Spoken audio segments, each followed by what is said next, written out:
I said boobs, not booze. Oh, boobs. Oh. What's up? Oh. Perfect time to start. We are the DweeBros, and this is the podcast. Welcome. First of 2018. We've been The gone first or the last. It's been a whole year. This could be a last. You really don't know. We don't know. You're not promised tomorrow. What video games could end? Like EA might quit. Microsoft might buy EA. I just want to say that. This is it. Like, wow. Would that fix EA? Wow. Well, I'm glad you're joining the last podcast, video game podcast ever. Welcome. Welcome. Yeah. Historical. Good note. So we had the last podcast was in December. Mm-hmm. Christmas came. It was like middle of December. We normally go end of the month. Yeah. Last time it was middle of the month, so it's been a good 45 days. Yeah. It's been a while. We've aged a lot. Yeah. But how was your guys' Christmas? Anything good? Cool? My Christmas was good. I had a good time. Sounds good. Sounds good. Yeah. Oh, that's funny. Anything cool that you guys got? What about you? I had a great Christmas. I really enjoyed it, man. Oh my gosh. So, Zach, we do Secret Santa, like our group, and it's always thrilling because you never know. Like we type this giant list down. Like I want this, this, and this, and then some years you get what you want, and I'm like, oh, this is awesome. I got what I wanted because I didn't want to spend money on it. But this year I was like, because I'm the type of person, I buy what I want when I want it. Yep. Alright? Yeah. So what do you buy for the man who has everything? I'm really a was the difficult issue person I had. to shop for. And I knew this year, I was like, whoever gets me is going to have a very hard time. Because I don't want anything. No. Yeah. I'm like, and you could have gave me a Steam card, you could have done anything. He made a poster, and he framed it of my favorite game, Earthbound, which was awesome. And he got me a mouse pad with the O-Net. We should get a picture of that before I leave, and I'll put that in. Yeah, that'd be awesome. Oh, dude, it's so cool. It's so awesome. The Steam gift card, that was really cool. I got to buy a Black Wake with that. Black Wake. Black Wig? No, Black Wake. You got a Black Wake. Okay. Oh, Black Wake. It's an early access pirate game. Okay. I got sick of waiting for Sea of Thieves, and I was watching these guys play it, and I was like, this game looks interesting. It's fun. Janky as crap. Yeah. I mean, very bad, but great concept. So you got a janky game. Yeah. The poster and stuff. And it went towards my other game, Ball FighterZ. Well, I'm happy that you enjoyed it. Yeah. You know, speaking of lists, got a bone to pick. Amazon lists. There's something not working. What's wrong with it? Because I made an Amazon list for Christmas, and I got double gifted not once, not twice, but 3 times. Whoa. I put 10 different things on. I got 2 of the identical gaming mouse, same gaming mouse. I got 2 identical... One for each hand. 2 identical coffee makers. And 2 identical beard trimmers. You can dual wield your beard. I went to my family's Christmas, and then I went Double to coffee. Christmas with my girlfriend and her parents, and then I went to our friend's Christmas. And I thought I was living in the Twilight Zone because I was getting all these things. I was getting all these things I was very excited about, but you don't realize how much you just want one of something until you're handed 2 of it. Man. But I've made it work though. And you had to get. I returned a couple things. I put, but then here's the kicker. My girlfriend, my wonderful girlfriend, bought me the box set of Star Wars. So I thought, awesome. I only got one of these. I'm really excited. We were ready to watch Empire Strikes Back because she had watched the original Star Wars, and we were making our way through. We were going to watch Empire next. So I got this Blu-ray. We don't have to watch the files on my computer. We can watch with this Blu-ray. I open up this freaking box set, and there are 2 copies of Return of the Jedi inside of it. Oh my god! Dual wielded. So I guess in a way I got double gifted 4 times in one Christmas. Wow. But it all worked out. We got things returned. It turned out great. Double gifted Christmas. It was really something, man. I still have both coffee makers. I don't know what to do because I also had another coffee maker. So I mean, if you need a coffee maker, reach out in the comments. But we'll do a drawing, and you probably we won't send it to you. I feel like I need to put out like a public service announcement next year. Like, if you're using my list, take it off when you buy it. Well, the thing is, when someone clicks through and buys it from your list, it takes it off, and you don't get to see it. And that's why I went to Amazon. That's why I said told. I that's wonder why I think if I some of you know what I think happened. They saw that list and knew what you were getting, and then they went for another deal. They searched it. Well, that's what they need to do. If they manually search it and they're like, oh, I knew he wanted that, blah blah blah, and searched it, and didn't click through the list. I'm just saying it's tell not, people to it's click not the foolproof. list. It's not foolproof. Or we just tell people a heads up, like, hey, I bought you this. Yeah. I mean, screw the surprise part. But it was an awesome Christmas. I got all sorts of great stuff. I got a new chair for my drums. I got other things. I bought myself a bunch of games I didn't need. I bought Yakuza I was buying and stuff Wolfenstein. Oh, I had a great Christmas. Oh my God! I spent too much money on games. So it's funny because when Black Friday comes around, I'm buying so much. I'm buying like stuff for myself because it's like no one else is going to take the initiative sometimes. Yeah. So sometimes I'll buy stuff that's not on my list. So I got like some cool shirts from Hot Topic. Yeah. Like when's the last time you shopped at Hot Topic? I got some cool freaking shirts. My size doesn't quite translate to Hot Topic. I got some like Hot Topic XL. Maybe tall, maybe so. I'm just kidding. They got some freaking cool stuff, and so I did get. So if you guys don't know this, I sold my PS4. yeah. Well, speaking of you earlier, PS4? earlier he was talking about buying are you himself talking about the things. PSVR? No, He did sell his PS4, but listen to the rest of the story. So, sold my PS4. This is news. All right. And I was like, I don't really play as much as I used to. Blah, blah, blah. I don't really need it. But I was sitting there. I was like, Travis, you know what I really want? I want a nice 4K monitor.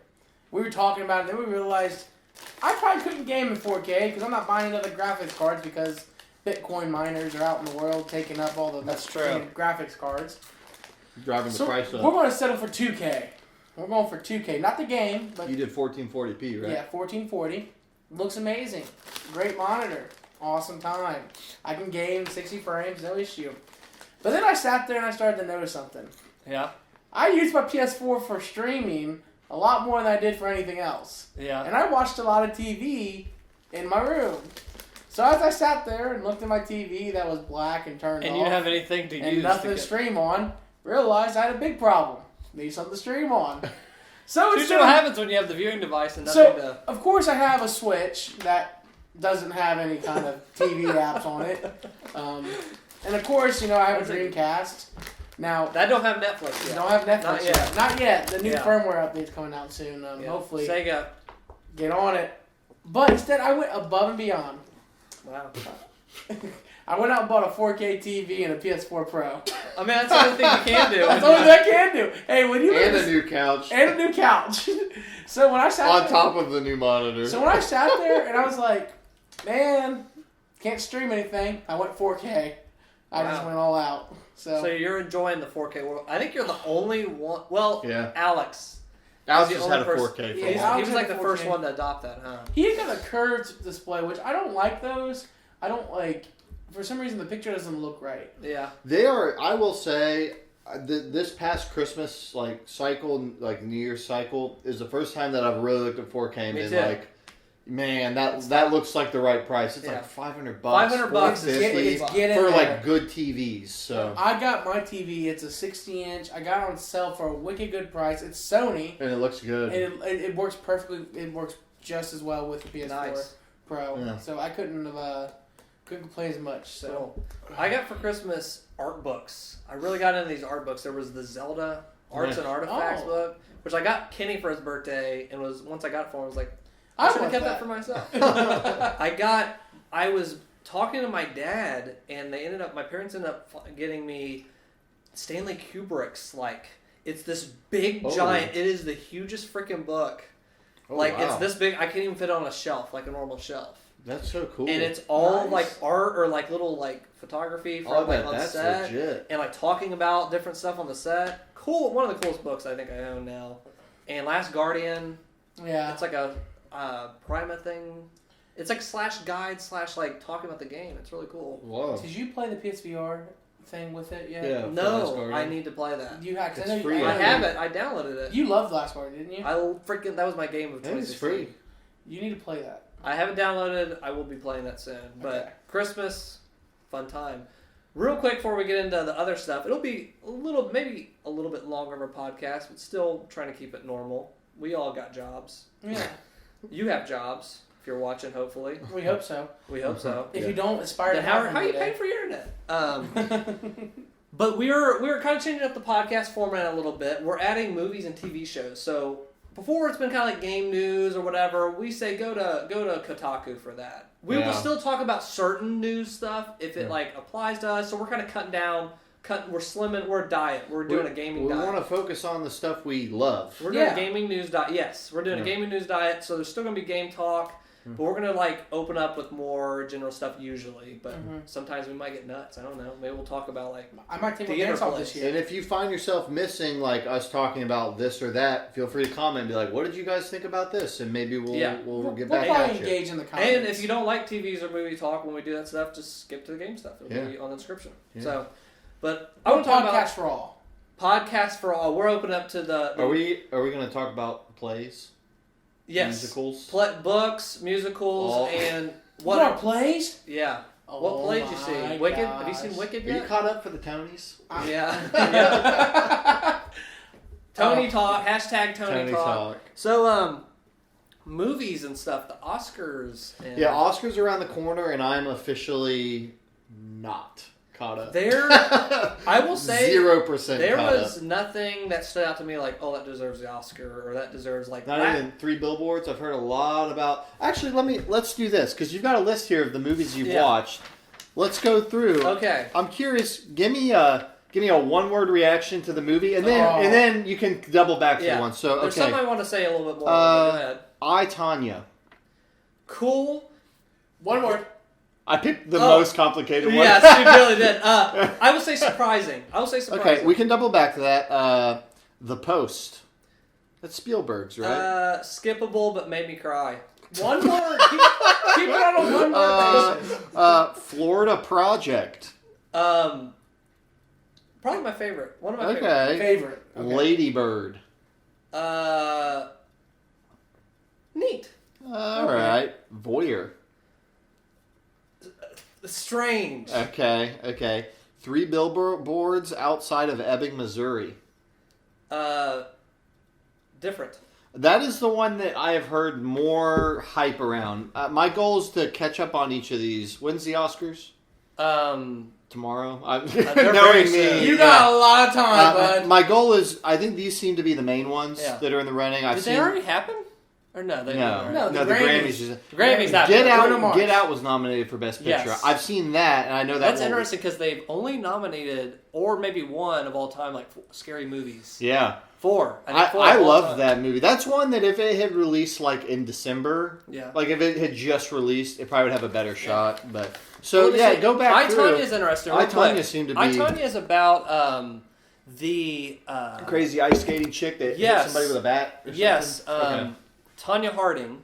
Now this happened back in '91, I want to say, and it just talks about that story. That was a big deal at the time. Yeah, like her main competitor stuff got her knee taken out. Check that movie out. It's really complex. It sounds. It's really complex. Of like, oh frick, but she, but and you kind of like learn about her, and then you're like, I hate her. Oh, I love her. Oh, I hate that. I need to watch that. You feel sorry for the characters. Definitely check that out. That kind of a scenario sounds to me like the perfect thing for the Coen brothers to mess with. Like, and I don't know if it's that kind of tone. It might not be. It's a mockudrama. Okay, gotcha. So they act like it's a documentary. Dark comedy, like a super crazy, skater girl who, pays someone to hit somebody up with a bat. Like that just sounds to me like something the Coen brothers would do. I felt the same way as I did with the O.J. Simpson documentary, because it's like, oh, I didn't know that, and it's a lot of stuff you kind of like assumed and go into that kind of. That makes me want to see it even more because I love the OJ. Lady Bird is a coming of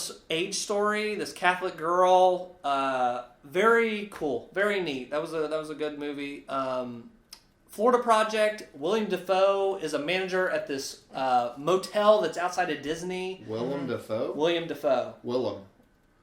I'm saying William. His name is Willem Dafoe. Come on, bud. Well, William. Claim to watch the movie. Tomato.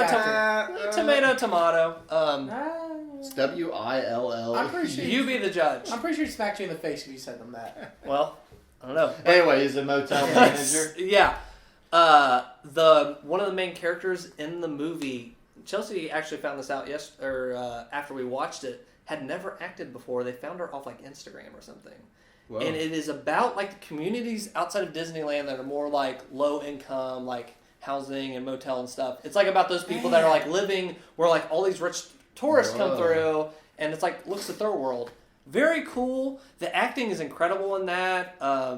Really interesting. That was probably one of my favorites. 3 Billboards Outside Ebbing, Missouri. Didn't like it. Halfway through, liked it. Huh. I heard the girl in that movie just gives a crazy performance. Yes, the older woman in that and stuff. But that movie has points where you're just like, everything is like really negative. And I started to fall out. And then it changes up. And I thought that was fun. Voyeur is super interesting. It is on Netflix.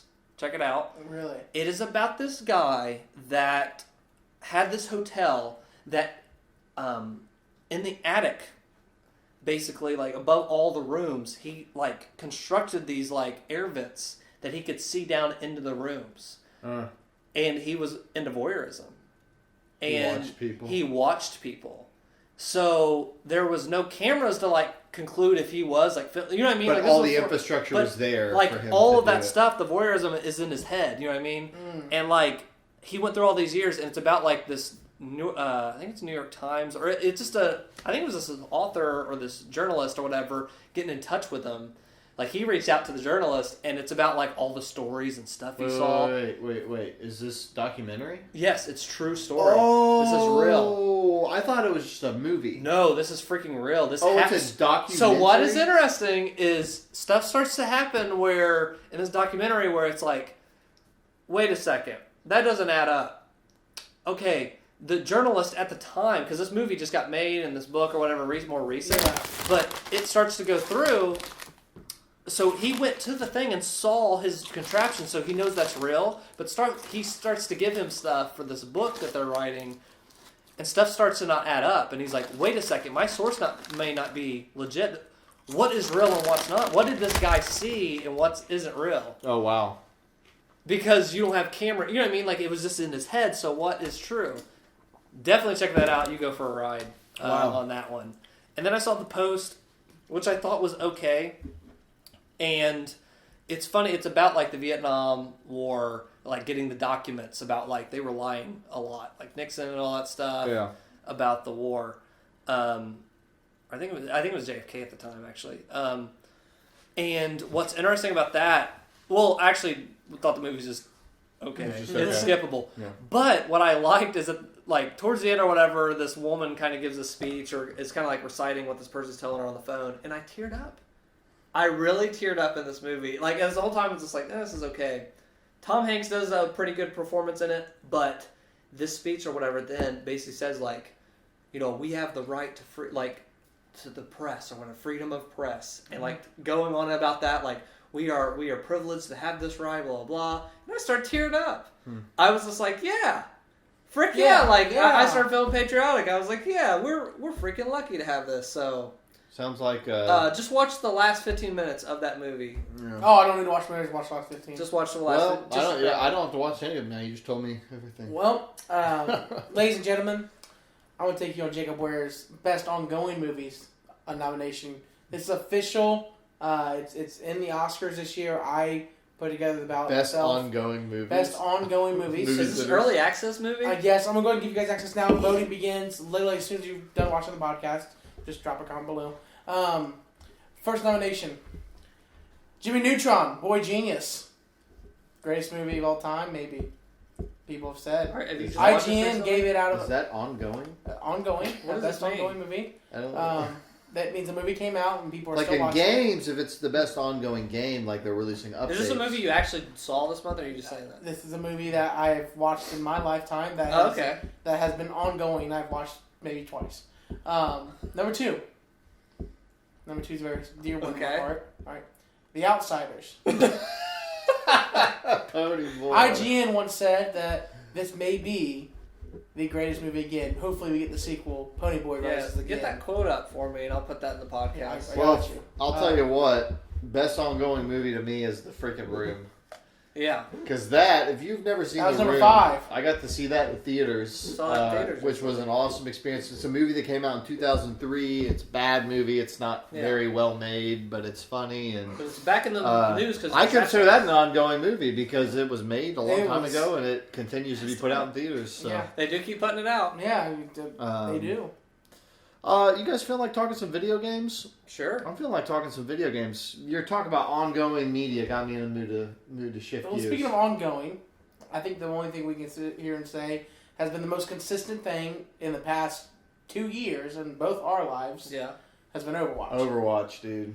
Let's talk about some Overwatch. So what happened with Overwatch? Well, I'll say this. As far as the game goes, they just continue to steadily update things, add characters, add maps. It still is, and we've talked about it before on the show here, it's just the most well-balanced multiplayer game of this generation for sure. Yeah.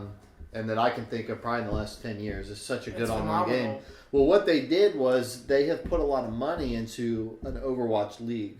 Yeah. So, obviously, I don't really follow esports. I don't know that you do, because there's like League of Legends, and there's Counter-Strike, and so there's esports, and I think that's kind of like it's an umbrella. It's a blanket umbrella. It's a blanket umbrella, but you've always just had these different invitationals. So that's the way the setup has always been. So like, hey, you can kind of come and form a team, and your team might be called the Blue Raspberries or whatever stupid name you come up with, and then you just happen to be with these guys, and you play in this invitational or whatever. Well, what the Overwatch League decided to do was, and Blizzard is kind of the central in this, is they said, okay, we have this really good game. People love playing it. People love watching it. We're going to actually form a true league like the NFL or like the MLB, to where it's not like an invitational you go to once a year. There's qualifying rounds. Like, it is a league. Every week. So what they did was they formed 12 teams, and they have owners that had to put in $10 million starting fee just to start the team. And they each had like Dallas Fuel, Boston Uprising. Like, there are 12 teams. And there are, like, the guy who owns the Patriots owns the one in Boston. And they have a roster with, like, starters and bench players. And they have a logo. All their players' skins. They have a coach. They have, like, technique coaches. Wow. They have jerseys. They have stats. Equipment. And what they did was they launched that league. What was it? In the last month. Wow. And now when you get into the Overwatch game client, there's a tab that says Overwatch League, and you click it, and it'll pull you up, and it'll show whatever match is going on right then with like the live broadcast. I saw that you can get the custom like jerseys. Yes, which is really cool. So now if you have a team that you like, you can get the jersey that they use in there when they play, and represent them. And they did some really smart things where like every team has like a very identifiable color scheme. So like there's like. Maybe there's more than one team that's blue, but one's like a very different type of blue than another. Yes. So you can look at it like you would a football jersey and know like, oh, that's that team. And everything down to like the projectiles that they shoot and stuff match that color scheme. Yeah. So they've made the game very watchable. So they have like a spectator view, and then they'll zoom in on replays of good plays. The commentary's been phenomenal. The commentary is really good. To where I don't really like esports, but because I like Overwatch and I understand it, they've really made it a very watchable product, and I just thought it was interesting to talk about. I don't really have a team that I necessarily like over others. I love the Dallas Fuel. A lot of people like Dallas Fuel because... But they suck right now. Because I think the reason why people like them so much because they have a lot of the most well-known personalities who are streamers, like Solo, so it's like a group of famous streamers, whereas other teams are more like just... People who've played together. They play together a lot. So they are the Dallas Fuel are super creative, and they do really interesting things, but they also are kind of boom or bust, because like if they don't get gelling, like they die. So like they have a bad record. But man, everything down to like when you watch sports, then it'll pop up like a quarterback, and here's his completion percentage, here's his yards, here's his touchdowns. They do all that, and they track the stats, and they keep record of it. You can look it up on the whole season. Like, what's this guy's, accuracy. Like, how many resurrections does he have in the average match when he's playing as Mercy? And it is like, dude, it is super well presented and That's really cool. And it's just kind of made me excited to even play play more and get more into it. So this is pretty cool. Of a new form of esports. I'm excited because invitationals will now go away. Yeah. And it will now be higher end presentations that will be more world recognized. Yeah, and I've always been drawn more to league sports. Like, I love the NFL. Like, I like having my team, knowing when the season starts, when it ends, when the playoffs start, when they end, when the championship is. No one's going to go. I don't really watch golf because it's not like that. It's like there's just a series of invitations. Some are more meaningful than others. You could win 2, or you could win all of them. You could win none of them. And so esports has been more the golf approach for a long time of like there's just all these different things and it's spread across all these different games to where if like the best games develop their own leagues the way Overwatch has, that's something I can get more into because now like when the season ends, those players can be free agents and they can sign with other teams and they can have bidding wars and they can actually build teams. It's really cool because right now we just hit a really important part. They hit their quarter mark, I believe, or third mark, I forget which one it is. They are now allowed to sign free agents. That's crazy. Outside in the world, anyone in the world. So like Dallas went and signed this French gamer who was phenomenal, like insanely good. They don't know why he didn't was on a team in his first place, and it's just kind of cool because you're literally seeing teams being formed, and hopefully it stays consistent, and hopefully they're continuing the presentation. Week 1 had over 10 million viewers. Yeah. For Overwatch League. Wow. 10 million viewers. It wasn't at the same time, but I mean, 10 million people viewing that is a huge win. It's huge. Huge win. So it's been a cool development. It's been interesting. Cool. Another thing I like on Overwatch, because we get to come back to it, and I remember like in recent podcasts I come back and say like, man, I'm kind of burnt out on Overwatch. I'm taking a break from it. It's the updates that constantly change the meta that makes me come back. Different characters are powerful now or more useful now than last time I was playing. Yeah. Like Mercy, I did see people. Mercy got really nerfed. I was seeing Mercy got brought down in res time. She got nerfed. They really fundamentally changed what she does because it was her ult. For a while, her ult was everybody in view was resurrected. Yeah. Well, then they changed it to where her ult is she can fly around and like individually res people. But now in exchange for that, she has a constant power to where on a 30-second or 40-second recharge, she can just res anybody at will. So she can go up to you if you die, res you, it just be right up on you. But then that recharges for 40 seconds. So it makes it a tougher character to play, but it makes it almost like you need one. You pretty much always need a Mercy. And you're like, man, we have no shields, we need our Rhine back. Yeah. You got a Mercy, get Mercy up, res. The other thing that I really like about Overwatch, just even in where us playing it, is to me, the only thing like it in real sports is football, where I love football because you have some guys who are 6'8", 320 pounds, and then on the same team, there's a guy who's 5'6", 180. Yeah. And like they do not look like they belong in the same planet, let alone the same sports match. But the reason that is because of the different positions. And I love football because the O-linemen have to do a very specific set of things, and the quarterback has to do something specific. The running back, everybody has a job, and their job is very different. Whereas in basketball, people have jobs, but like everybody's shooting, and everybody's trying to block shots.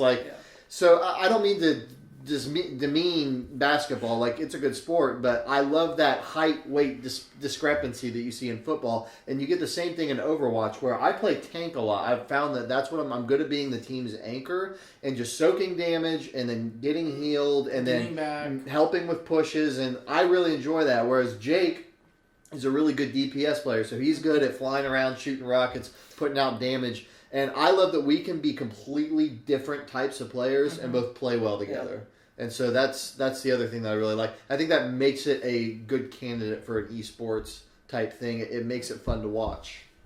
Cool. So really digging Overwatch. Yeah, so we like Overwatch. You know what I like more than freaking Overwatch? Oh my gosh. Cardboard. Cardboard? I love cardboard. And Nintendo finally heard my cries. I'm hoping to God that someone can explain to me what this is. Okay, they made Nintendo Labo, which is... They have several different sets, and the video that they used to introduce this thing is the craziest thing on earth. I love it. I felt like my mind was melting. I love it in the way that Nintendo does these funky, weird, creative things.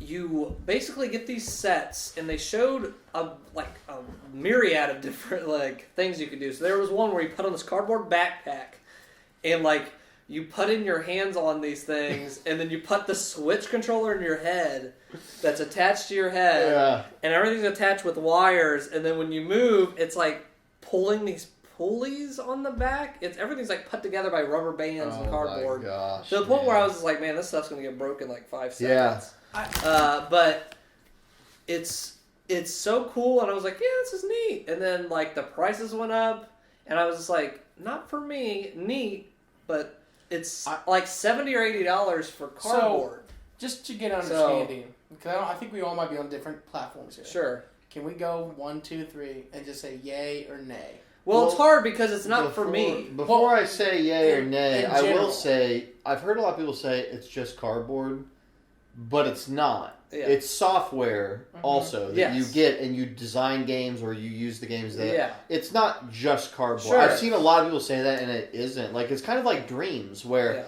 I don't know exactly what you can do, but there is some very rudimentary programming, like where you set up logic statements to where, to me, this is perfect for the 10 to 12-year-old kid who is kind of getting bored with Minecraft and kind of wants something else creative, wants to mess around. I think it's perfect for them. I'm not going to drop $80 on it, but I like that it's available. I like that it exists. That's where I stand, The piano thing was really cool. Yeah. That really made me like, man, what are they doing? Well, the thing when I saw this, I love that it's like, what a weird thing. Yeah.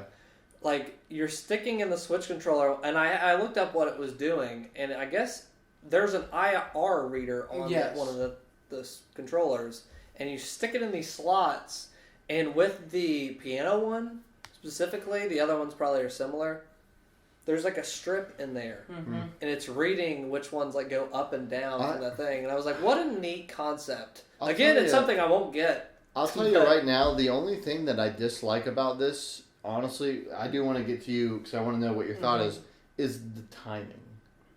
The reason I say that is because this sounds and feels to me like the perfect Christmas morning gift. Yes. Like as a kid, if you got this, it's like anything could happen. I have no school to go to right now. I'm going to hook this up and I'm going to make something.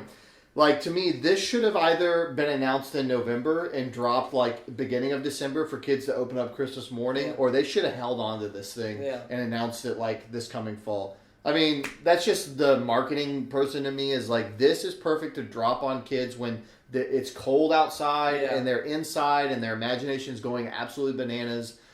To me, if I was a kid and I got this thing on Christmas morning, I would have been over the moon because it could be anything. Yeah. And it's like the perfect gift in that way. Yeah. To where almost, I would say, for me, it's not a buy, but if somebody ever bought it for me for like a birthday or something, I'd be legitimately excited because I don't know what this thing is and I'm going to kind of figure out what it is. So. I like it. I think, I like it. And I understand $80 for cardboard is steep for people, but like you said, it's just it is kind of a lot. I know the software thing is in it too, but I mean, I don't know.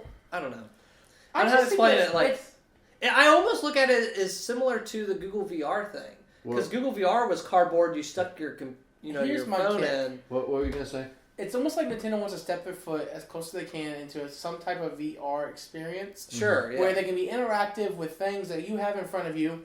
But they're not, like, going full-blown with it. And it's cool because it allows people to use their creativity. It allows people to really think outside the box. And truth is, video games get boring sometimes. You know, you play a linear game for so long. Yeah. Why not make something be something different? It could be, like, outside the box. And for that, Nintendo's done it for so many years. The Wii was a huge success. The Wii U sucked. They learn. They go on. They just try it. Yeah. I think that it'd be cool to see if this is successful, if they could kind of create a template cardboard piece that could be used to make lots of different peripherals. Because the big thing with the Wii was, you get this light gun, or you get this and that. The problem was, like, where the heck do you put that thing when you're done with it? One, because it doesn't go naturally. It doesn't go naturally anywhere in your house. Number two, like, they just get beat up, and then you got to buy these expensive plastic peripherals again. If they can find a way to make cardboard peripherals. Man, like, what if when you were playing arms, you could make big fists or something stupid? My God. If they can make it cheap enough for just the cardboard and not the software, I mean, this could replace the plastic peripherals and just do them all in cardboard. I do wonder. There could be something there. Now you brought that up, I don't think that there's any news on this, but let's say like you do have cardboard that gets damaged. What's the price of this thing? I was reading that like Nintendo like kind of hinted that they'll like send you a replacement thing.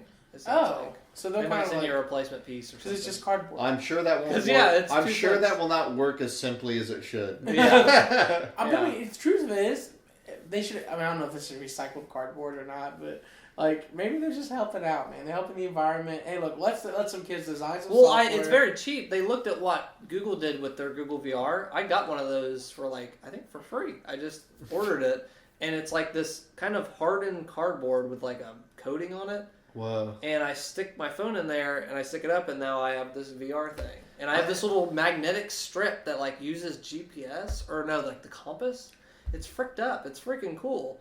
Like, Wow. so that's kind of like the feeling I got from this Labo thing. Labo. Just a weird little project, but yeah.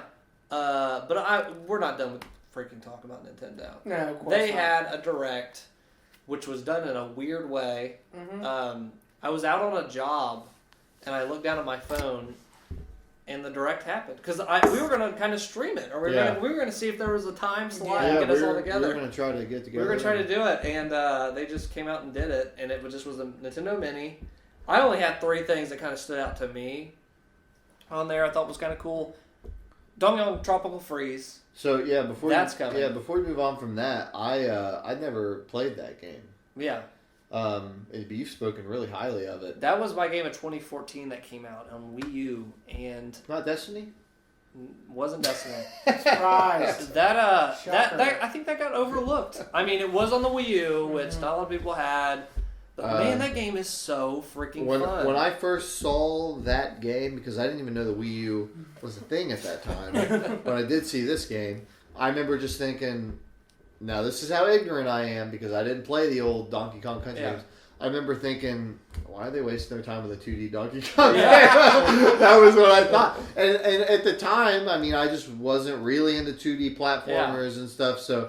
But, I mean, now I'm excited to check it out. Yeah. But, I mean, that was where my mind was at in 2014. Yeah. So, but definitely, who knows how many other people are more in line with me now as opposed to before back then. A lot of people overlooked it. Yeah. Maybe now with the indies and stuff, with 2D games being much more prominent, might have some success. The music is from the same guy. I'm drawing a blank, but I always remember it usually. But he did all the original Donkey Kong music and some other rare games and stuff. And such a good soundtrack. Definitely check that out if you haven't played that on the Wii U. Oh my gosh, that is a must pick up.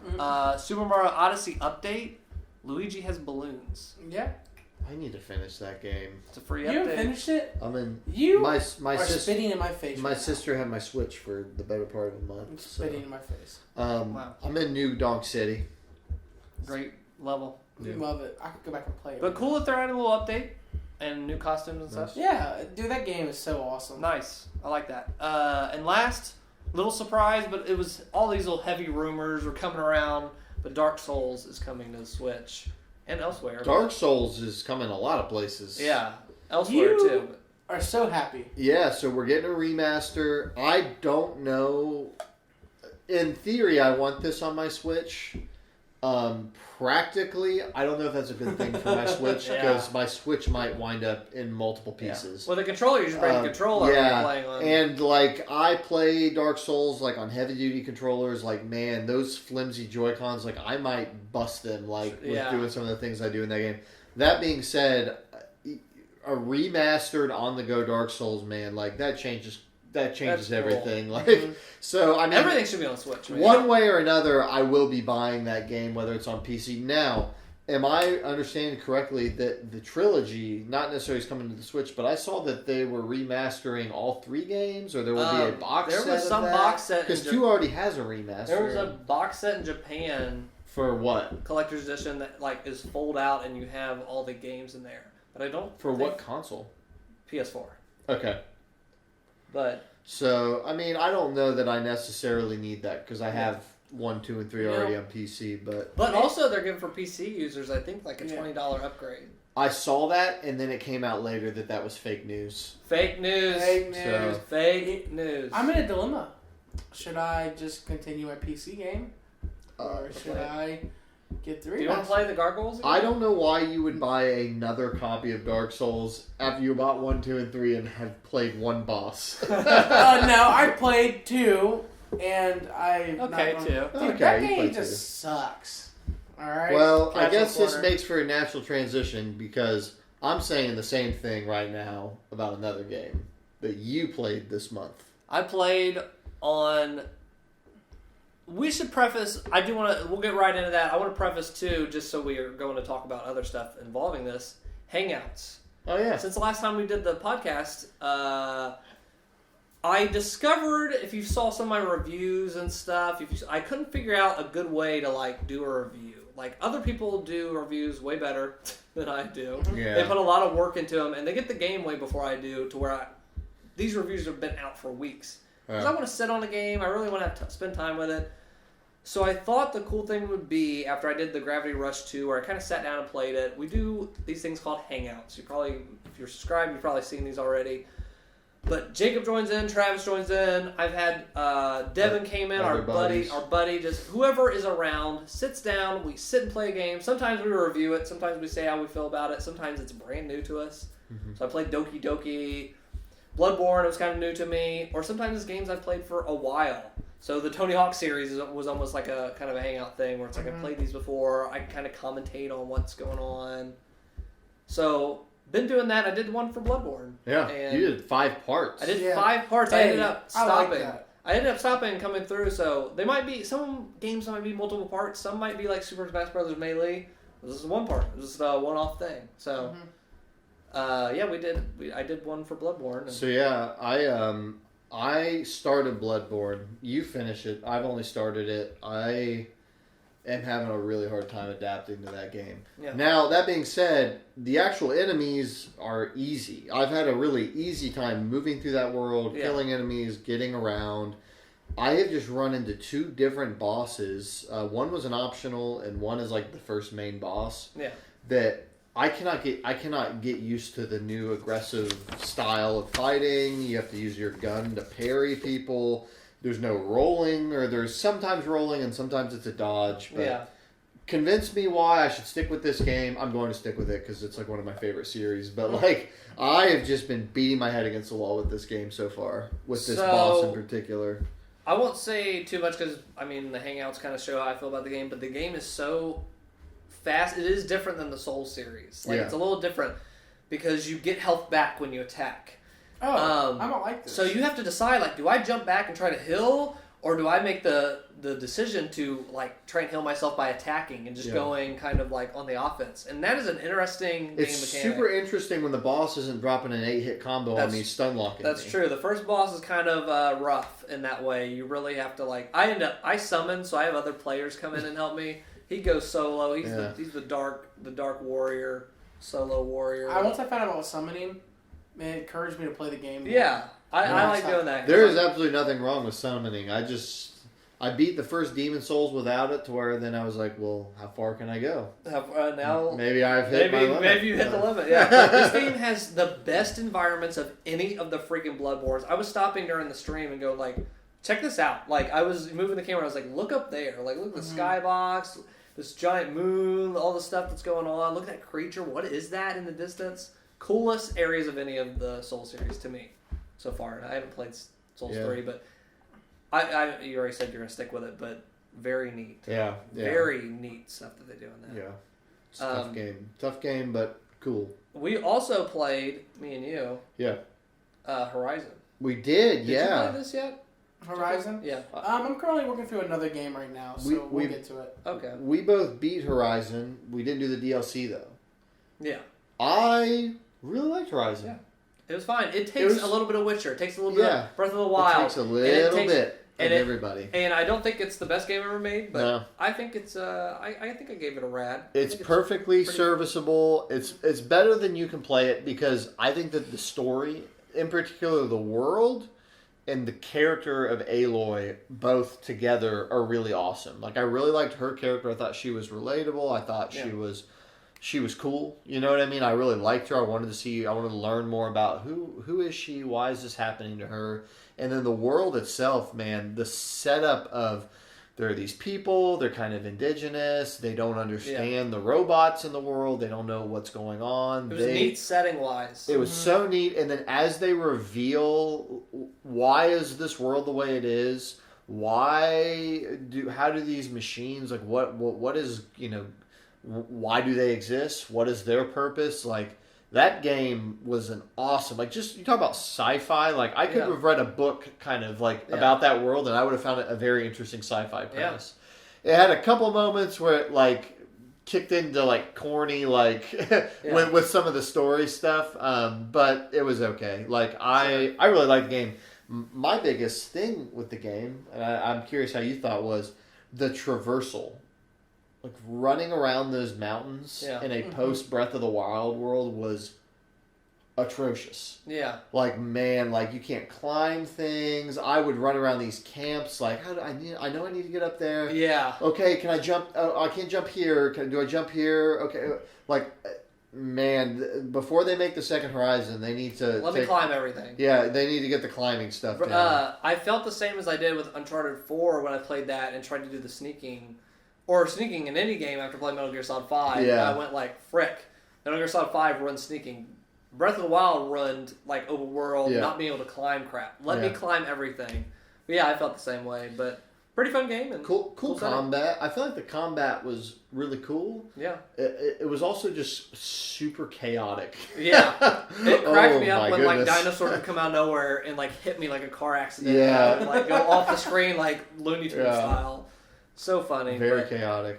Jacob, what are you playing? I guess in the terms of in open world games, I picked up I got this with the bundle I bought, Assassin's Creed Origins. Yeah. Guys, it's better than Unity. I believe you. And it's better than any of the other crap they put out since Brotherhood. I've heard so many good things about this game. And it looks great. It looks phenomenal in the Pro. Runs a phenomenal... Assassin's Creed's always looked great, I think. It has, and I'll give it credit for that. Shouts out to Assassin's Creed, except for Unity. Unity is They lost some animation files. But I think what I'm enjoying the most is like the freedom to do whatever I want in Assassin's Creed. Yeah. When past games, they were kind of like, you can do whatever you want, but it was really boring.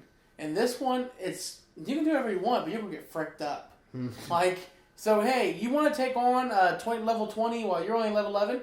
Sure, you literally do 2 damage every time you hit them. Mm-hmm. And there's people going there and they're like fighting them, and you go on video, like YouTube and stuff, and you can go and look up like people I'm taking on level 40 when I'm a level 1. Yeah. Let's go. Like, so how far are you in the game? I'm 5 hours in.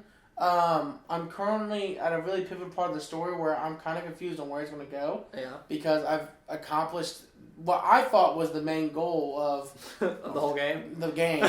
But apparently, if where I'm at right now, if that's the main goal, we got an issue. So I'm sure that's not the case. I heard someone describe it as they got to what they thought was the end of the game, and then there was a moment where it was like, whoa, that's not the end of the game. This is the beginning of the game. I might be there. No, there's where he's at. I haven't picked it back up yet since probably Sunday or Monday. I forget which day. Yeah, Sunday. But man, like, the combat's smooth. The animation's good. I'm really digging the characters, and I'm really digging... It's a lot like Destiny in terms of the item selection. It's funny because they rate it like blue being common, purple being legendary. So it's kind of like that gear system with equipping different stuff. I like that. But there's also a cool mechanic they added, like hunting. You have to hunt in order to upgrade your stuff. Yeah. So I use an eagle, which your eagle is I think it's Sori. It's like a drone. Yeah. You control the eagle. He flies a natural drone. And you hunt down like resources. So if I need pelts, he'll hunt down a deer for you. He'll circle the deer, and then I go track him down. And I have to shoot him in the air and kill the deer. I want to circle back. You mentioned combat. They did a weird thing where I haven't played it yet, but from what I've seen, they stepped away from like the Arkham style combat. Yeah. And they went like, correct me if I'm wrong, it's like Dark Souls combat. It's hard, dude. It's really hard. It's like rolling and you lock on and you try to get behind. And the one thing I do give them credit for that they finally kind of fixed all together was the lock-on system. Because what it used to do was you allowed you to lock on people, but it changed based on where you're looking. Yeah. So you kind of had a free look kind of type of deal, but you're locked on. It was kind of bad. It was really bad. This one is more Ocarina of Time style. Yeah. You're one direction, you're locked on the entire time. And yeah, dude, like the character, you have to really study the characters' animations and how they do it. But what's cool is I haven't gotten a lot of those situations because I'm good at sneaking. And I'm good at assassinating. Had any good assassinations yet? Oh my gosh, I had a great one. Did you jump off the top of a pyramid? No, I'm not actually there yet. I was in Alexandria, and I was on my horse, and I stole the horse, but I was on a horse, and I was flying through, and I had to assassinate this. This was one of my last, second to last guy I'd assassinate, and he happened to be in the middle of the street, right in front of me where I was going, and I was like, I haven't even started this mission yet, but it was highlighted gold, so I paused it. I started the mission to make sure it was him, and I was like, it is him. So I ran up, I jumped off my horse and landed right on top of him and killed him. And then I didn't have to fight any of the guards. The guards were higher level than me. I didn't have to do anything. I just killed him and ran. I was like, let's go! I heard someone describe it as this, when video games do weird video game stuff and things just are like not, but it's funny. Yeah. I've heard this game has a lot of that, like the Skyrim, like Bethesda type stuff where it's like, this is fricked right now, but it's funny. Like I heard about like hippos running around, taking people out that you're trying to kill, and like they just happen to go across the street and some hippos just randomly, or like I would play GTA sometimes. Like two NPCs would get in a car wreck and they get out and start yelling at each other. They shoot each other. Like I've heard that kind of stuff happens in this game. The best thing, and again, not every game's perfect. I hid in a little haystack. But they knew where I was, but they never walked up to the haystack because there's two fences on the side. Yeah. So they kept shooting arrows. But the way the guards lined up, they lined on each side, and they were shooting each other with arrows, and they eventually killed each other. And I was like, I'm good to go. That's so it's funny. It's a good game. I'm only 5 hours in. This is a game I'm going to beat. I'm determined to beat it. But it's nice because it's that open world style, but I can climb anything. Yeah. They made it in the game. They made the parkouring a lot easier. You heard about Breath of the Wild. Yeah, they did hear about Breath of the Wild, and they heard about what happened to Horizon and said, we're not doing that. We ain't doing that. So I like it. It's a good game. I really enjoy it. I really, really enjoy it. Nice. Well, good for them. Team Open World right now, guys. Team Open World. So I'm gonna lightning around some of this stuff real quick. I'm gonna do kind of like what we did with the movies. Life is Strange Before the Storm. Finished that with my You did? fiance. Oh, I have. I need to beat it. If you like the first one, it's more of that. This is pretty cool. Really? It doesn't have the power that the first one was all about the rewind power. That was like kind of the main thing in the first one. That one that doesn't have this, still fun. Nice. Still enjoying it. I remember you saying like if it doesn't have that, you didn't know if it would even be good. I was like, should I even play this? I'm glad it did. Had fun. Can't wait. What else? Bloodborne I already talked about. Final Fantasy V started up. It's Final Fantasy. Nice. What Remains of Edith Finch, which you played for. You were trying to get me to play that. I did play that, and that game. Before you move off of it, man, that game had some moments. I was thinking more about today. It might be my favorite walking sim. I don't know. I think it's to me. Gone Home has always been my favorite. It has joined it. It is. Because where Gone Home had like the tapes and stuff, right? Like, and you're exploring all these characters and stuff and learning and interconnectivity in the house. Yes, it had better. Like, it's hard to say better, but Gone Home focused more on like you really exploring this house and like stumbling upon new rooms. Whereas this doesn't really have that. It's more of a linear track that you go along. But geez, this game had some moments that were powerful. Like multiple things I could name that were like, holy crap, man! Like that's impactful emotionally, or that's really interesting, or wow, I didn't expect that. It seemed a little. That was funny. That was artistically interesting. That was. It solves the problem that a lot of walking simulators have of like, okay, well, how do you do action? How do you do fun? How do you do exciting? And like some of the vignettes is the best way to know how to explain it. Mm-hmm. Like you play a character and she's exploring things, but she goes into other people's experiences. It's probably the easiest like way. Mini games. It's like a mini game in and of itself. And when you enter one of those, it sometimes the art style changes.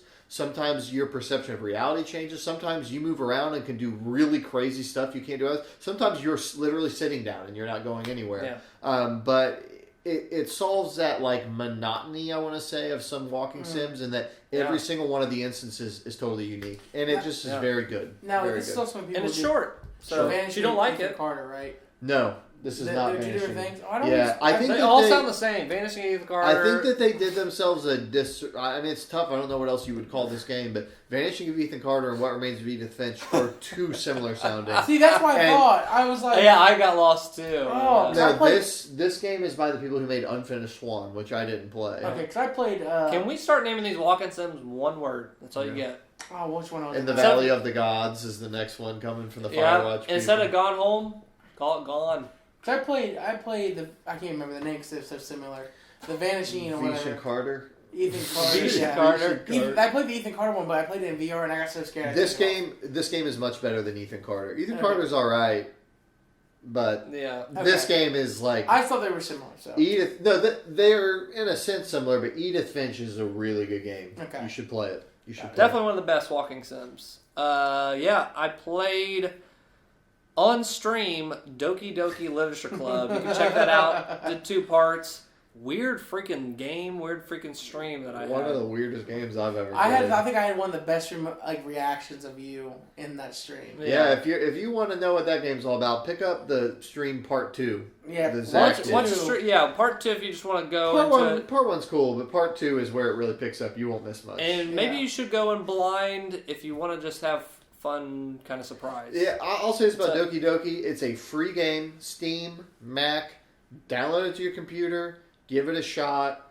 See what happens. Go in blind. It is a weird game. If you're in for surprises and you're kind of like, maybe you're in a mood of, games that start doing stuff kind of different. Go into that. Yeah. It'll subvert your expectations. And speaking of subvert your expectations, I beat Nier Automata, which I quit at some point. You were done with that game. Because that game has different routes. Right off the bat, I'll just say, like, they change different perspectives or whatever. You beat the game, and they take you through a different kind of way to view the game. Problem is, at first, the way they do that is, like, kind of really boring. They just have you do the same thing you just did with a different character, and some stuff's a little bit different. And I was just like, I think you can do this better. Like, there's a way to do this and do it fun. And after that, it does pick up, and it does change enough to where I'm glad I stuck with it. The ending is so freaking cool. Nice. And it's definitely worth sticking through if you liked games like Metal Gear Solid 2. So for you, you like the gameplay of games like Deadly Premonition. Because sometimes this world, and you're just dashing through, like, emptiness, and it kind of feels like Deadly Premonition of, like, not crappiness, but like a PS2 game. You said that it's rad. What would you? I'd give it a rad. I'd give it a rad. Ultimately, so has any of these catch-up games recontextualized your top 3 in retrospect from last year? I think your number 3 was Crash. Yeah, I would stick with what I had. Really? Yeah. Even with Horizon. Yeah, I'd stick with that. Yeah. Nice. I'm sticking to my guns. So when we said, we didn't play that, we didn't play that, turns out we played the things we needed to play. Didn't matter. Doesn't matter. I felt like last year I had to cut out, the stuff that I really wanted to play, and I played those things. So You prioritized it. I prioritized my life for Andromeda. You did. I think Horizon would have knocked off PUBG for me. Really? I think so. Okay. I would have still taken Destiny. I really am still surprised you put PUBG up there. It was the only thing that qualified that, I understand. I'm just saying, I understand what you're saying. I had a lot of games that were half finished at that point. Did you have other stuff? I finished Wolfenstein 2. That game's butt. It's so funny because I have another friend that's like, this game is amazing. This game is best game ever. Really amazing moments. That game has 2 or 3 things in it. One thing in particular that blew my mind, and I was like, oh my gosh, they're doing that. The problem was it was such a slog to play. I was just slapping myself in the face. It has the worst hit detection of any shooter. And what I mean by hit detection is you can have full health, full armor, and you'll be getting shot, and there's no visual feedback, there's no rumble, there's no nothing, and your health just melts away. So they want you to play it run and gun like Doom, but there is no actual gameplay incentive to play it run and gun. Yeah. So you just try to cover shoot, and your health melts away without you knowing it, and you just slap yourself and you just scream, and it looks great. It looks awesome. I will say this. I would rather they make that cast of characters, that world, make it a movie. Because I like the characters. I love the voice acting. It's funny. Watch the cutscenes. There's like a guy in your party. So you give it a rating, watch cutscenes. There's like a guy in your party that's like dropping acid and having like these like revelations, and there's cool party scenes. Like I really loved. Yeah, honestly, I watched the cutscenes for the first one to catch up to play this one. I honestly would have had a better time if I just watched the cutscenes, and it's worth it. The cutscenes are worth it. They're fun to watch. They're interesting. So yeah, so the game is butt. The story's rad, so you can play it. Is kind of where it ends. You can watch it. You can watch it. You can watch it. Yeah. So I have to add that. And then did I have anything else? Yeah, I did. So a couple things here. I started up Braid the other day. Have you guys played Braid? Yeah, that was an interesting game that kind of started like indie game revolution and all this kind of stuff. I've always wanted to play it because the guy that made it is a very polarizing individual, but I find him very entertaining. Jonathan Blow, he just cracks me up. Yeah. But I've never played one of his games, but I think I know a little bit too much about him because as I started the game, like the first thing that happens is you go in like a room with all these books, and then like you stand next to the books and all this text pops up, and it is like some of the most pretentious stuff. Immediately it's like. And she did not know what I was psychologically determining about her, and I was trying to do this, and if he only knew, and I'm just reading it, and I'm like, God, this is a Jonathan Blow freaking game. No, I played it for like 40 minutes. Okay. I'm going to keep up with it. The only thing, and I'm sure this is going to work itself out, is I like the mechanic of like you go and then you rewind. I'm not sure I know exactly how all these elements interact on a consistent basis, number one. I feel like sometimes I can grab the key and rewind and I'll take the key, but sometimes I don't take the key. And sometimes things don't seem to work out, but I'll figure that out. I'm still learning the game. Figure it out. The second thing is I'm immediately put off when I'm supposed to collect these puzzle pieces. I'm in stage 1 or stage 2 or whatever it is, and there's all these puzzle pieces. And some of them I just cannot effing get to. Yeah. And I'm like trying everything. I'm jumping. Like, what am I missing here? And I spend 20 minutes. And I finally look it up. Like, can I get these? Like, oh, yeah, you just can't get all the pieces. You have to leave and come back later. Yeah. And I'm like, this is annoying. Like, already. Like, you're putting things out there that I want to get, but I can't. But so I like it so far. A little bit annoyed with how it actually comes together because I don't really know. But I'm just going to stay patient with it and play it. Sure. I dug that game. Real quick, you got into something. I had one other game, but you got into a fighting game, didn't you? I did, and I'm gonna leave that one as last. Okay, cool. Then I'll finish mine. The other game that I started was Divinity: Original Sin 2, and now that I'm thinking back on my Game of the Year stuff, this one would have definitely made a stride for my number 3 spot. I'm not done with it yet, but Divinity: Original Sin, I didn't play the original one.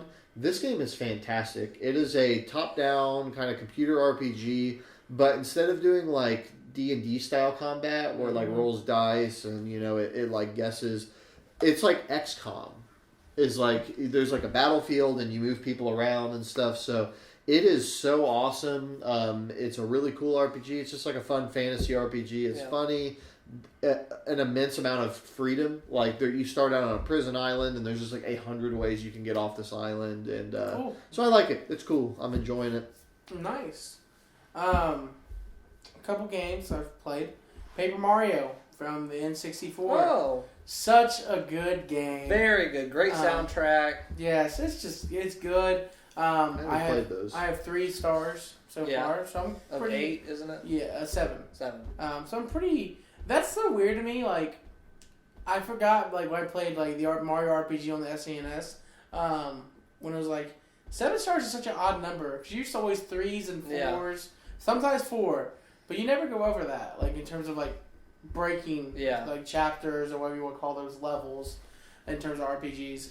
But man, that one was like that's the next to 1,000-Year-Old Door. That one's probably one of my favorites. Yeah. Super Paper Mario wasn't the greatest, but I would say 1,000 for me on GameCube. Yeah, that one's probably second, and Super Paper Mario's third. Super Paper Mario's nice because it gave you that turn style. Was that 1,000 No, that was Super Paper Mario. Okay, yeah, it was Super Paper Mario. Yeah. But they had that stupid pointer one, and I hate having to use the pointer. Yeah, like it was dumb. So I'm playing that right now. Cool. I'm mad at myself. What'd you do? So I know you did. I went out and got a Wii U. What did you not buy this month? It wasn't this month. Jacob got everything that you could buy. It wasn't last month. It was last month. It was like early last month. I didn't. So what'd you get on Wii U? So I had such a hankering to play Hyrule Warriors. Like I was like, I want to play Hyrule Warriors what a so good bad. Time. And you I sat there. Chose a worse time. I picked it up, and you came in like, "Oh, this looks good." Yeah. I'm playing it. The next day. It came out with the Direct. With the Switch version. They put that on Wii U, they put it on 3DS. I was so... And they're like, it's going to come with all the DLC, it's going to come with everything else. I was like, like, why did you do this to me? It's like, I just got a Wii U. Yeah. Now, granted, I love Smash Brothers, and I don't think Smash Brothers is coming back anytime soon. So I could pick that back up. I feel like you're going to buy that and they're going to have a... I have Smash Brothers already. I have it already. I don't care. I think Smash is dropping this winter. I think that's what's happening. It is too. Don't you do this to me. Yeah, it's for sure. It took like a year and a half of hype before they dropped Smash 4. We're fine. It's not going to be a new game. It's going to be a remaster. I'm guaranteeing. I will curse the skies. But so yeah, that one really sucked. But Hyrule Warriors is awesome. I like it. It's just poorly optimized for the Wii U. Yeah. I was like, I was looking for an emulator, and apparently the emulation stage isn't like it's so terrible. It does drop, doesn't it? Dude, it drops. Not a couple. Couple tens. When you're running around 10 frames per second, you tell me that game. I explained to people, it is a 14-year-old's fan fiction of Zelda series. I'm a 14-year-old. Link is like talking to himself. Like he has like some character development. It is it's fun. I think it's definitely. The story's all. I love it when like they break everything off. You're in for a goofy time. Yeah, it's goofy. It's definitely Dynasty Warriors. Yeah, I mean that's what it's based on. But again, poor timing. But now that I have a Wii U, I get to play Virtual Console games, so I don't care. That's not coming to the Switch anytime soon, hopefully. Yeah, that is a safe bet. You're actually safe with that. You don't have to worry about Virtual Console ever coming to the Switch, probably. One thing I did do that I will not regret is I did get Dragon Ball FighterZ. Yeah. Not for Wii U. Not for the Wii U. For the PC. That's a brand new release. Wow. Dude, I was watching you play that game. I'm not a fighting game player, but I've been thinking about trying to get into one. It looks beautiful. Fighting games to me are like, you got to get into one and just really learn that one. And I've been trying to decide, should I get Tekken, should I get Street Fighter? Watching you play that, man, that might be the one I pick up. Here's my thing. Fighters are highly competitive, and I understand why. It takes a lot of skill to master a fighter, a lot of skill that I don't have, and a lot of time I don't have. I picked up this because I love like if it's like anything above all, I love Star Wars, but Dragon Ball Z is right above it. I love the Dragon Ball, Dragon Ball Z, Dragon Ball Super, love it all. Give it to me all. I love it all. It's all of it. It's awesome. I played all the games. Budokai Tenkaichi. Budokai, I remember. So when they announced this game, I was like, oh, it's a fighter. Yeah. No, I was like, I'm so screwed because I have to learn how to play a fighter now. Yeah. They really made it simpler, but you have to know what you're doing in order to make it really good, and that's what I like about it. I went through the tutorial. The story's kind of dumb. Yeah, that's what I keep hearing. But they give you plenty of other stuff to do to kind of keep on the side. There is one major flaw, and I don't know if it's. I don't understand why they did this. In order for you to access the game, you have to get in things called lobbies. Yeah. Oh. In order for you to access the game, the whole game, you have to be in a lobby of 65 people maxed per lobby. And there's a limited number of lobbies. That's the only way you can play single player? That's the only way you can get to the game, in period. Oh, there's a limited number of lobbies? Yes. So there's times where you just can't play. You just can't get in the lobby. Why? So listen, I did the same thing. I sat there. Is this real? Like, all the North American East Coast lobbies are full. What does this mean? And I was like, I need to change my lobby, so I changed it to I was on the West Coast. They were full too. Oh man. I was like, how is it? They have like it was like 10 or 15 they had. I was like 10. Like it was nothing. So I'm like. I started going. I got in like in the Chinese lobby. I got in over there. We had to go across the ocean. It wouldn't let me change my voice acting to English. Not that I don't mind the Japanese version, but I was like, dang it, dude. Like, so I get in, and then it brings you up to this world, and then you walk around, and like, now you can access single player that's off the side. Now you can get in online battles within your lobby. Now you can do this. That right there. What a stupid mess. They Nintendo'd it. This is terrible. They did. They took something that worked great. Just give it a menu. What if we What's revolutionize... wrong with single player, multiplayer, settings? Yo, what if we revolutionize the main menu system? No, just don't touch it. What if you had to get in lobbies, but sometimes you couldn't get to the main menu? Why is there not enough lobbies? Yeah. Like, did you not think your game was going to sell well? Like, yeah, I wonder what it is. You know why? Because pretty soon you'll be able to buy Dragon Balls. It'll drop from the sky. Yeah. Blow up with character Hey, skins. they're already doing. You want to know what they do? What They give you Z capsules. You're talking me out of buying this game real quick. Hey, You're like, I'm so I'm excited saying right now. I own it. We can play 2-player. That's probably the best you should go with my that. wallet just firmly put itself back in my pocket. I'm not. It's great. It for looks me. like a good game. It's great for me because I love Dragon Ball Z and it looks great. I'm gonna play it. I'm gonna love it. But that might be the stupidest thing I've happened in 2018 so far for me. Yeah. That's really dumb. Cool. So, I want to talk a little bit about some TV I watched. Oh yeah, you've been showing us some clips of some different shows. Yes. You watch TV? Didn't know that. I'm a big TV nut. I went back and watched an old HBO show called Oz. It has J.K. Simmons in it. You might know him from Whiplash. What else was he in? Whiplash. He was in Whiplash. He was in Whiplash. Whiplash 2. Coming soon. He was the music director in that film Whiplash a couple years ago. I really cool wanna little see HBO Whiplash. series. Back from it started like '97, so it has some very corny parts, but they're figuring out like kind of the structure. These 8 episodes, they're very refined. I do want to mention one thing for the show because it made me crack up so bad. So it gets into season 4, and what happened was every season was 8 episodes, and that's worked for HBO for a lot of their shows. Only do 8 episodes. Only do 8 episodes. Yeah. Awesome, because you can't. There's no fluff. Yeah. You have to tell the story. But I want to mention this one part. I'm going to spoil this one part because it actually has no impact in it. It made me laugh really hard. Sopranos is coming out around this time, and it gets delayed, one of the seasons. So they tell the Oz people, you got to make 8 more episodes. Well, how do you do that? You know what I mean? Like, how do you just, out of the blue, really quickly make up 8 episodes? So it's, for the first time in an HBO show, you see filler. And man, it turns into X-Files. The show is a normal, like, it is very brutal. There is, like, very gory and, like, intense, like, scenes and hard to watch scenes. And it's, like, more of a serious show.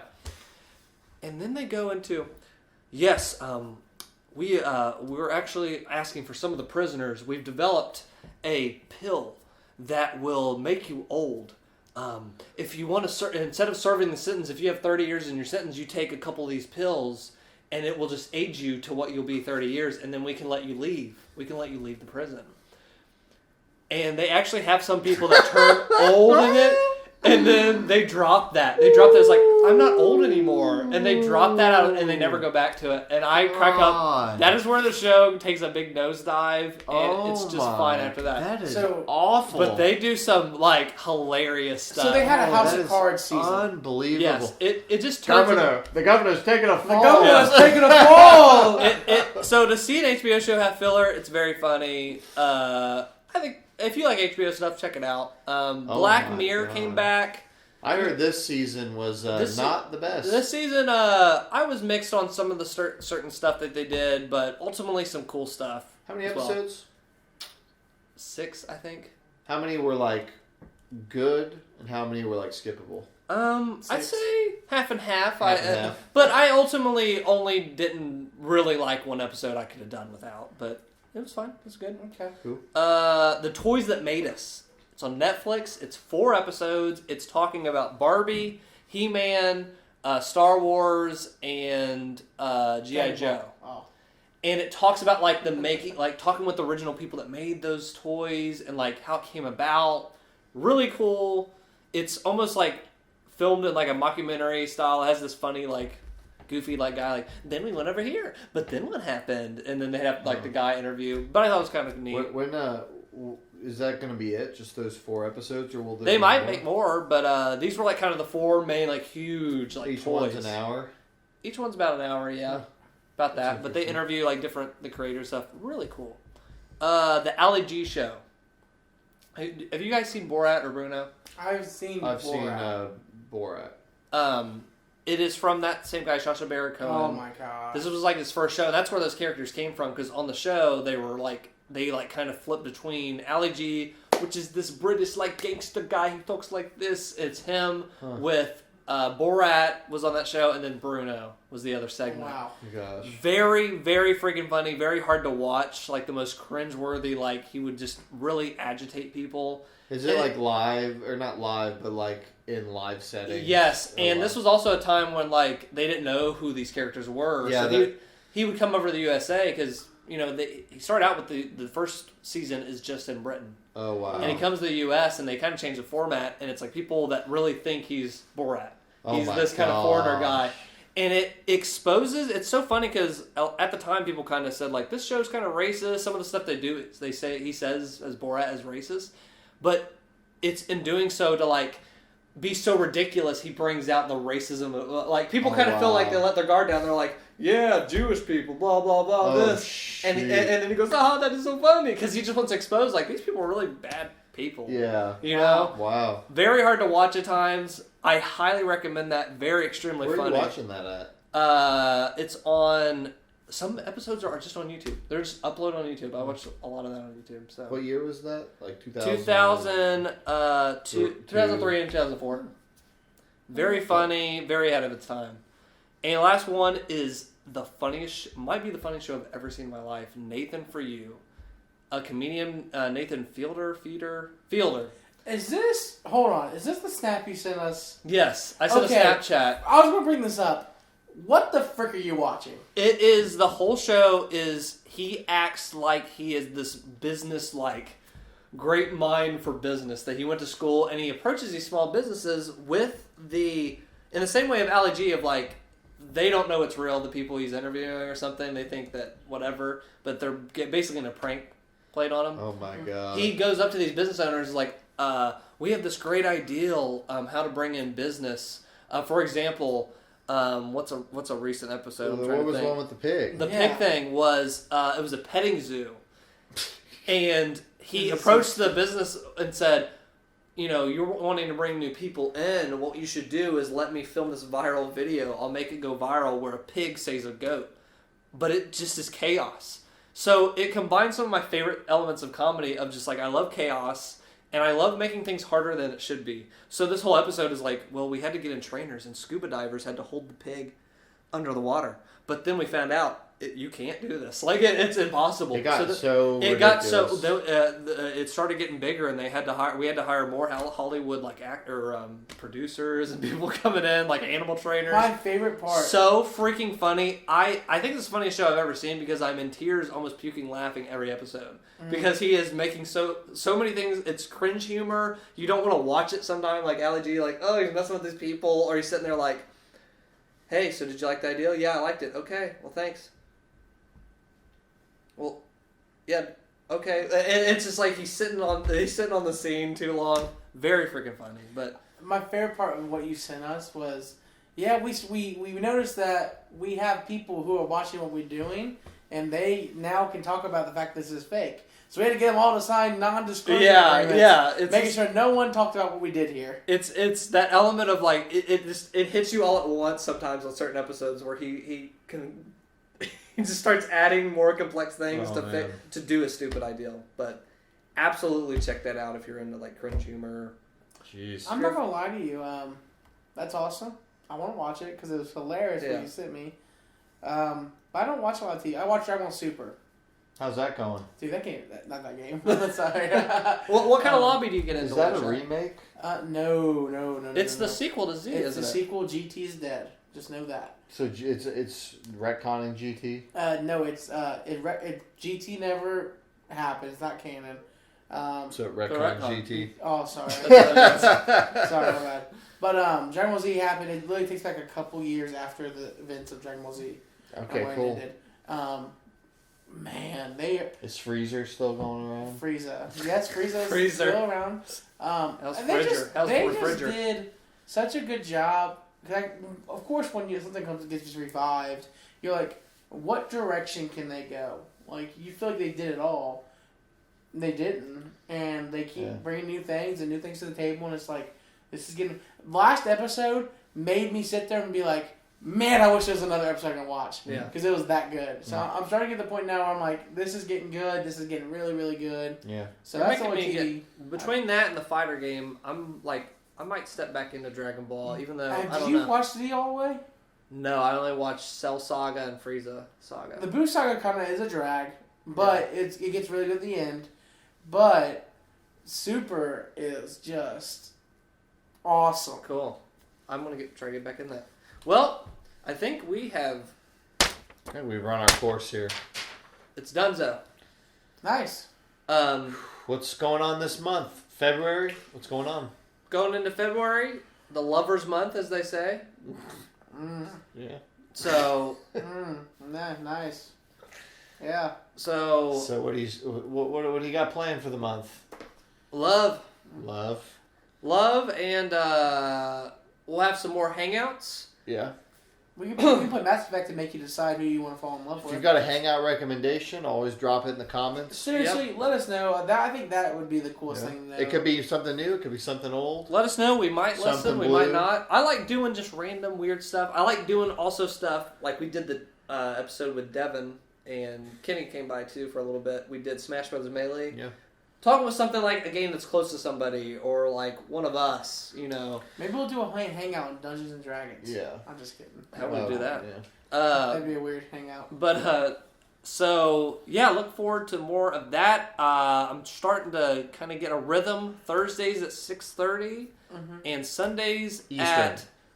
Eastern, and Sundays at 3 sometime, but it'll be a little bit later. And then, like I said, Sunday at 3, and found out the next couple Sundays I'm like busy during that time. So. And if you don't know about those times, follow YouTube or follow Twitter. Yes. DweeBro YT at DweeBro YT, and on there when we do streams, you always tweet out. I always tweet out. Sometimes he does those times, and sometimes we do other times. Yeah, too. sometimes we do. We've been doing a lot of impromptu streams. So follow on DweeBro YT, and if you're scrolling your feed, it's time for an impromptu little feed. Yep. So get your notification that way. But I think that's it. I do want to give the extremely smallest tease possible. We've talked about it. You guys know about it. Without mentioning anything, we are working on stuff. So it's not just hangouts. It's not the podcast. We're working on something pretty cool, I think. Stay tuned. Stay tuned. A third child. Tell your friends. The third child. I knew this was happening soon. Guys, I'm having a kid. You said a child. You're not supposed to tell the audience. Yeah, that's true. I'm pregnant.